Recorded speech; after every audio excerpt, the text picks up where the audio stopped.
আর সুপ্রিয় দর্শকরা, এমতো অবস্থায় আমাদের সামনে কয়েকটা ব্যক্তিদের দেখতে পাচ্ছেন।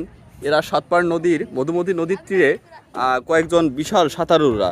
এই সাঁতারুরা এখন নদীতে সাঁতার কাটতে নামবে এবং সুন্দর আকারে তারা লম্ফজাম করবে ট্রলার থেকে।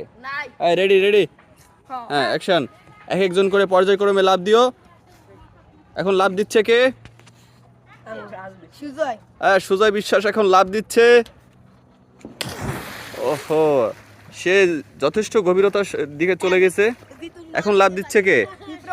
এখন লাফ দিচ্ছে বিপ্র মণ্ডল। ওহো, সে কিন্তু একটা ঘুল্লি জাম্প দেওয়ার মাধ্যমে লাফ দিয়েছে। এখন লাফ দিচ্ছে কে? সুব্রত ঢালি, আমার ছোট ভাই। ওহো, সেও নদীর তলদেশে চলে গিয়েছে। হ্যাঁ, এখন লাফ দিচ্ছে আমার ভাইপো আবির সমুদ্দার। এখন লাভ দিচ্ছে, নাম বলো? দিগন্ত বালা। ওহো,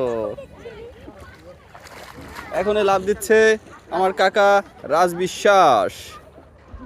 ওহো, সে সর্বশেষ লাভ রাজ বিশ্বাস দিয়েছে। সেও নদীর অনেক গভীরতায় পৌঁছে গিয়েছে। এখন সবাই তোমরা ওই পাশ দিয়ে চলে আসো। সব সাঁতারুরা ওই পাশ দিয়ে দেখেন, অলরেডি তারা কিন্তু ট্রলারের উপর অবস্থান নিয়েছে। সবাই সুস্থভাবে উপরে উঠছে, আবার তারা পরবর্তীতে লম্ফর জন্য প্রস্তুতি নিচ্ছে।